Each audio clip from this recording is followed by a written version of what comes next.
अस्सलाम वालेकुम, कैसे हैं आप सब। तो उम्मीद करता हूँ सब खैरियत से होंगे। आज की इस वीडियो में हम पढ़ने वाले हैं मैन्युफैक्चरिंग ऑफ सल्फ्यूरिक एसिड।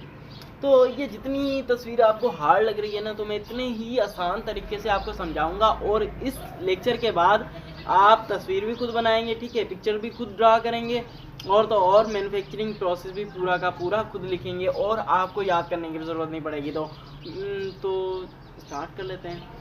तो first of all manufacturing of sulphuric acid, आपको पता होना चाहिए सल्फ्यूरिक एसिड का फार्मूला क्या होता है, ठीक है। नंबर 1 पे आपको ये चीज़ पता होनी चाहिए कि सल्फ्यूरिक एसिड का फार्मूला क्या होता है, H2SO4, ठीक है। दूसरे नंबर पे हम नाम डिस्कस कर लेते हैं। सल्फ्यूरिक एसिड का नाम एक तो सल्फ्यूरिक एसिड है, दूसरा इसे ऑयल ऑफ पेट्रोल भी बोलते हैं, तीसरे नंबर पे इसे बोलते हैं किंग ऑफ कंपाउंड। और इसे सबसे पहले किसने बनाया, एक मुस्लिम साइंटिस्ट थे जिनका नाम था Jabir bin Hayyan. Great man थे जिन्होंने पहली बार सल्फ्यूरिक एसिड बनाया। और किसी मुल्क की तरक्की का अंदाज़ा भी इस बात से लगाया जा सकता है कि उसकी इंडस्ट्री में कितना सल्फ्यूरिक एसिड कंज्यूम हो रहा है। तो आज की इस वीडियो में आपको मैन्युफैक्चरिंग सिखाऊंगा कि किस तरह से हम सल्फ्यूरिक एसिड बना सकते हैं, ठीक है।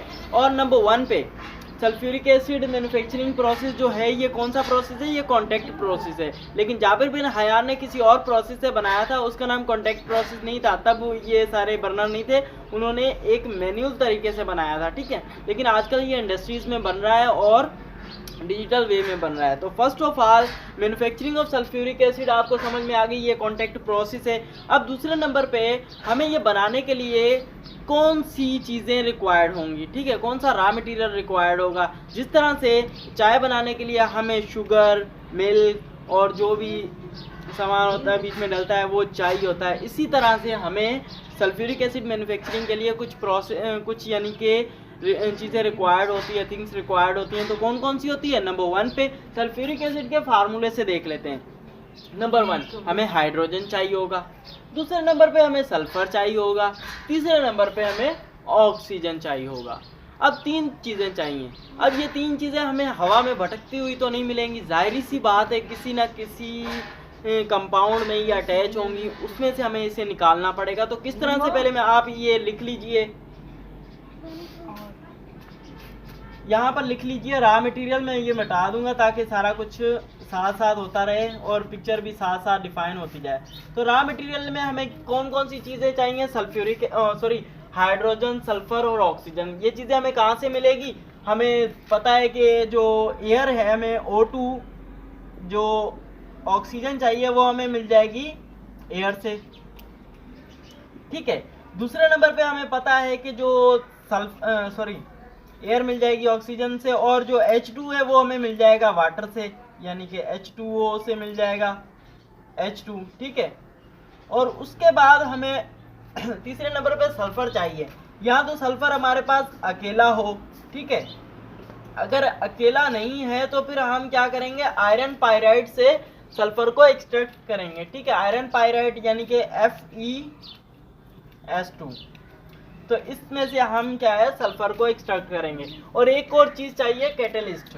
अब कैटलिस्ट अगली वीडियो में आपको समझाऊंगा तरतीब के साथ कि क्या होता है, लेकिन फिर भी आपको बता दूं कि कैटलिस्ट जो यहाँ पर यूज होगा वो होगा, एक मिनट में कैटलिस्ट की डेफिनेशन भी आपको बता दूं, वेनेडियम पेंटाऑक्साइड, ठीक है। कैटलिस्ट क्या होता है, अगर हमने कोई रिएक्शन करवाना है और उसकी स्पीड को बढ़ाना है तो हम कैटलिस्ट यूज़ करते हैं, या उसकी स्पीड को कम करना है तो हम कैटलिस्ट यूज़ करेंगे। यानी कि कैटलिस्ट एक ऐसी चीज़ होती है जो किसी रिएक्शन में ऐड करें और वो बगैर कंज्यूम हुए, यानी कि अपने आप को ख़त्म किए बगैर उस रिएक्शन की स्पीड को तेज़ कर दें या कम कर दें, इसे हम कैटलिस्ट बोलते हैं। तो कैटलिस्ट भी हमें वेनेडियम पेंटाऑक्साइड रिक्वायर्ड होगा। अब आ जाते हैं इस पिक्चर के ज़रिए, इस इमेज के ज़रिए मैं आपको सारा कुछ समझाता हूँ। ये लिख लीजिए, ठीक है, रॉ मटेरियल, उसके बाद स्टेप्स लिखेंगे और समझेंगे, ठीक है। मैं इरेज कर देता हूँ ये जल्दी से। अब आ जाते हैं पहली चीज़ पे। अब क्या होगा, ये पहला बर्नर जो है इसका नाम है आयरन पायराइड बर्नर। तो ये पिक आप इंशाल्लाह इसके बाद ना, ये लेक्चर के बाद आप ये खुद बना सकेंगे, ठीक है, मुझे बताने की जरूरत नहीं है। पहला बर्नर का नाम है पायराइड बर्नर, पायराइड बर्नर। अब आपके सवाल होगा, आपके माइंड में एक क्वेश्चन होगा कि पायराइड बर्नर क्यों बोल रहे हैं हम। ठीक है, हमें जो क्या क्या चीज़ें चाहिए थी, सल्फ्यूरिक H2 चाहिए था, SO सल्फर चाहिए था, ऑक्सीजन चाहिए था। अब यहाँ पर देखिए ये एक चीज़ अलग है और ये चीज़ अलग है, ठीक है। अब हमें सल्फर ट्राईऑक्साइड सल्फर डाई यानी कि सल्फर और ऑक्सीजन को आपस में रिएक्ट करवाना है। अब सल्फर और ऑक्सीजन को हमने आपस में क्या करवाना है, रिएक्ट करवाना है। अब यहाँ पर आते हैं, मैंने आपको क्या कहा था कि ऑक्सीजन तो हमें मिल जाएगा एयर में से, और सल्फर या तो हमें अलग चाहिए, ठीक है। अगर अलग नहीं है तो कहाँ से, आयरन पायराइड से हम एक्सट्रैक्ट करेंगे, यानी कि आयरन पायराइड से हम निकालेंगे। तो इसका नाम पायराइड बर्नर इसलिए रखा गया है क्योंकि इस बर्नर में हम क्या करते हैं, आयरन पायराइड में से सल्फर को निकालते हैं। इसका दूसरा नाम है FeS2, मैं लिख देता हूँ FeS2। इसमें से हम सल्फर को निकालते हैं, इसका नाम सल्फर पायराइड भी है, ठीक है, ये याद रखिएगा। अब हम यहाँ पर क्या होगा, यहाँ से हम एयर देंगे, इसे एयर देंगे और इसके अंदर मौजूद है एयर यानी कि O2, ठीक है, O2। यहाँ से हम एयर देंगे इस बर्नर के अंदर, पायराइड बर्नर के अंदर। इस बर्नर में क्या होगा, सल्फर और ऑक्सीजन आपस में रिएक्ट करेंगे, सल्फर और ऑक्सीजन आपस में रिएक्ट करेंगे। किस तरह से, कंबशन रिएक्शन होगा। या तो हम आयरन पायराइड को आपस में कंबस्ट करेंगे, जलाएंगे, तब सल्फर डाइऑक्साइड बनेगी, सल्फर ऑक्साइड बनेगी, सल्फर डाइऑक्साइड। और या फिर हम सल्फर और ऑक्सीजन का डायरेक्ट रिएक्ट करवाएंगे और सल्फर डाइऑक्साइड बनाएंगे। या तो हम ये कर लें, अब इस बर्नर में दो काम हो सकते हैं, या तो सल्फर प्लस ऑक्सीजन और ये सल्फर डाइऑक्साइड बन जाए, ठीक है इसमें। या फिर ये हो सकता है कि एक और रिएक्शन है FeS2 प्लस, अब इसका क्या करना है, कंबशन करवाना है, और कंबशन हमेशा ऑक्सीजन की मौजूदगी में होता है। और हमारे पास ये Fe और FeO3,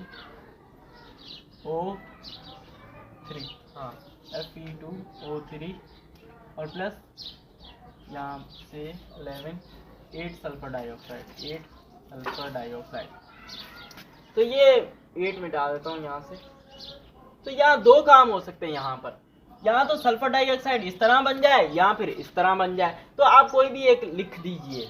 अब क्या होगा, अब दूसरे चेंबर में यहाँ पर हमारे पास बन गई सल्फर डाइऑक्साइड, यहाँ पर हमारे पास बन चुकी है। अब क्या करेंगे, सल्फर डाइऑक्साइड इस बर्नर में जाएगी। अब इसका क्या नाम है, इसका नाम है dust filter chamber, dust filter chamber, ठीक है। अब इसे डस्ट फिल्टर चेंबर क्यों बोला है, जब हमने ऑक्सीजन एयर में से ली तो एयर में बहुत सारी इम्प्योरिटीज मौजूद होती हैं, जिस तरह से डस्ट हो गई, ठीक है, स्मोक के पार्टिकल्स हो गए। तो इन्हें रिमूव करने के लिए हम डस्ट फिल्टर चेंबर का यूज़ करेंगे। यहाँ से क्या होगा, सल्फर डाइऑक्साइड में से डस्ट निकाल ली जाएगी, ठीक है, थोड़ी सी प्योरीफाई हो जाएगी, क्योंकि ये जहरीली होती है, ठीक है, अगर इम्प्योरिटीज शामिल होंगी तो ये जहरीली हो जाएगी। उसके बाद अगले चेंबर का नाम है वाशिंग चेंबर, वाशिंग चेंबर, ठीक है, चेंबर के नाम भी याद होने चाहिए। अब इसमें क्या होगा, हम वाश करेंगे, ये जो सल्फर डाइऑक्साइड इधर आई, ठीक है, अब ये इधर चले गई है, इधर आ गई है। अब हम इसे वाश करेंगे। वाश किस चीज से करेंगे, जाहिर सी बात है वाटर से करेंगे। अब वाश जब होगी ये तो इस चेंबर में जाएगी वाश होके यानी कि जब वाश होगी तो पानी के कुछ मॉलिक्यूल्स छोटे छोटे इसके साथ अटैच हो जाएंगे, यानी कि ये थोड़ी हाइड्रेटेड हो जाएगी, सल्फर डाइऑक्साइड हाइड्रेटेड हो जाएगी। तो हम क्या करेंगे, इसे सुखाएंगे, यानी कि उसके बाद क्या होगा, डाइंग होएगा, यानी कि इसे खुश्क करेंगे, डाइंग या ड्राइंग, यानी कुछ ऐसा ही है, ड्राइंग चेंबर, ठीक है। इसमें इसे खुश्क किया जाएगा, यानी कि सल्फर डाइऑक्साइड को खुश्क किया जाएगा, किसकी मौजूदगी में, सल्फ्यूरिक एसिड की वजह से, सल्फ्यूरिक एसिड के यूज की वजह से। सल्फ्यूरिक एसिड हम ऊपर से शावर करवाएंगे, ठीक है, जिस तरह से यहाँ पर वाटर हमने ऊपर से शावर करवाया है, इसी तरह सल्फ्यूरिक एसिड ऊपर से शावर करवाएंगे। क्यों, क्योंकि इस यहाँ पर जब थी सल्फर डाइऑक्साइड तो कुछ वाटर मॉलिक्यूल्स इसमें ऐड हो चुके थे जो यहाँ पर आ गए। अब हमें ये वाटर मॉलिक्यूल्स यहाँ से निकालने हैं, बिल्कुल खुश्क करना है। तो सल्फ्यूरिक एसिड क्या है, ड्राइंग एजेंट है, यानी कि बहुत जल्दी खुश्क कर देता है किसी चीज़ को। तो हमने सल्फ्यूरिक एसिड का यूज़ किया थोड़ा सा, कि उस पर शावर किया सल्फर डाइऑक्साइड पर, और वो क्या हुआ, सल्फर डाइऑक्साइड थी वो खुश्क हो चुकी है। अब ये आएगी यहाँ पर मेन टावर में, इसका नाम है कॉन्टैक्ट टावर, कॉन्टैक्ट टावर। अब इस यहाँ फिर ऑक्सीडाइजिंग चेम्बर, कुछ भी बोल सकते हैं आप, ठीक है। अब क्या होगा, सल्फर डाइऑक्साइड, हमें तो क्या है, सल्फर तो है, ऑक्सीजन के 4 मॉलिक्यूल्स चाहिए, लेकिन सल्फर डाइऑक्साइड बन गया। अब हम क्या करेंगे, सल्फर ट्राइऑक्साइड बनाएंगे, ठीक है। क्या होगा, सल्फर डाइऑक्साइड यहाँ पर आएगी, यहाँ पर हम कैटलिस्ट यूज करेंगे वेनेडियम पेंटाऑक्साइड, ठीक है, ताकि रिएक्शन बहुत जल्दी हो, ठीक है। उसके बाद कुछ, अब क्या होगा, सल्फर डाइऑक्साइड को ऑक्सीडाइज किया जाएगा, यानी कि ऑक्सीडाइज करने का क्या मतलब होता है, ऑक्सीजन ऐड करेंगे सल्फर डाइऑक्साइड में, ऑक्सीजन ऐड करेंगे तो ये क्या बन जाएगा, सल्फर ट्राइऑक्साइड बन जाएगा, ठीक है। सल्फर ट्राइऑक्साइड बनाने के लिए कुछ फेवरेबल कंडीशंस चाहिए होती हैं, यानी कि इस जो ये चैम्बर है इसका जो टेम्परेचर होना चाहिए वो 400 के इर्द गिर्द, 400 डिग्री सेल्सियस के इर्द गिर्द यानी कि आसपास होना चाहिए। उसके बाद जो प्रेशर है वो 1.7 के आसपास होना चाहिए, ठीक है। और जो क्या उसका नाम है, ऑक्सीजन होनी चाहिए वो बहुत ज़्यादा मिकदार में यहाँ पर मौजूद होनी चाहिए, ठीक है। ये क्या होगा, ऑक्सीडाइजिंग चेम्बर है। ऑक्सीडेशन का मतलब होता है किसी चीज़ में ऑक्सीजन ऐड कर देना, ठीक है। अगली वीडियोस में इंशाल्लाह ऑक्सीडेशन पर पूरी एक वीडियो बनेगी, बहुत लंबा प्रोसेस है इसका। तो क्या होगा, सल्फर ट्राइऑक्साइड हमारे पास बन गए। अब जो सल्फर ट्राइऑक्साइड है हमें तो बनाना है सल्फ्यूरिक एसिड। अब हम क्या करेंगे, अब हम करेंगे कि H2 को साथ लाया जाए, सल्फर ट्राइऑक्साइड हमारे पास बन गई। सल्फर ट्राइऑक्साइड यहाँ पर आएगी, इस टावर में, इस टावर में आ गई, यहाँ से ये मिटा देता हूँ, इस टावर में आएगी। तो हम क्या करेंगे, सल्फर ट्राइऑक्साइड का रिएक्शन करवाएंगे सल्फ्यूरिक एसिड के साथ, ठीक है। ये जो सल्फर ट्राइऑक्साइड यहाँ पर सल्फ्यूरिक एसिड है H2SO4, ये हम इसके ऊपर शावर करवाएंगे सल्फर ट्राइऑक्साइड में। जब सल्फर ट्राइऑक्साइड में ये शावर होगा, ये दोनों मिल जाएंगे, ये दोनों मिल जाएंगे तो क्या बनेगा, मैं आपको यहाँ पर बता देता हूँ, ठीक है। जब सल्फर ट्राइऑक्साइड ऐड होगी सल्फ्यूरिक एसिड के साथ, तो हम सल्फ्यूरिक एसिड बना रहे हैं याद रखें, लेकिन थोड़ा थोड़ा यूज़ हो रहा है यहाँ पर, ठीक है। इस पूरे प्रोसेस में ये सबसे सस्ता तरीका पड़ता है सल्फ्यूरिक एसिड बनाने का, इसलिए इस तरीके की मदद से बनाया जाता है। तो क्या बनेगा, H2S2O7 हमारे पास बन जाएगा, ठीक है। हाइड्रोजन यहाँ पर 2, ठीक है, सल्फर 2, उसके बाद ऑक्सीजन 3 और 4 7, ओलियम बन जाएगा। इसका नाम है ओलियम। ये बेसिकली क्या है, ये तो है सल्फ्यूरिक एसिड, ये सल्फ्यूरिक एसिड है, लेकिन बहुत ज़्यादा गाढ़ा है। गाढ़ा होने की वजह से इसका फार्मूला ये हो गया H2SO2O7। अब हमने क्या करना है, इसका गाढ़ापन दूर करना है। अब गाढ़ापन दूर किस तरह से होगा, कुछ लाइट जो है, लाइट लिक्विड यूज़ करेंगे जिसकी वजह से इसका गाढ़ापन कम हो सके और इसकी जो कंसंट्रेशन है वो भी ख़राब ना हो। अब हम क्या करेंगे, यहाँ पर हमारे पास बन गया, इन दोनों का आपस में रिएक्शन हुआ और हमारे पास बन गया H2S2O7, ये बन गया। अब हम क्या करेंगे, इसे इस चैम्बर में लेके जाएंगे, यहाँ पर आ गया H2S2O7 यहाँ पर आ चुका है, ठीक है। अब हम क्या करेंगे, इसकी कंसंट्रेशन डिक्रीज करने के लिए और हमें सल्फ्यूरिक एसिड अच्छी क्वालिटी का चाहिए, तो हम क्या करेंगे, सल्फ्यूरिक एसिड के ऊपर हाइड्रोजन यानी कि वाटर शावर करवाएंगे ताकि इसकी कंसंट्रेशन कम हो सके, ठीक है। इसकी कंसंट्रेशन कम होगी तो ये क्या बन जाएगा, सल्फ्यूरिक एसिड बन जाएगा, सल्फ्यूरिक एसिड H2SO4, ठीक है।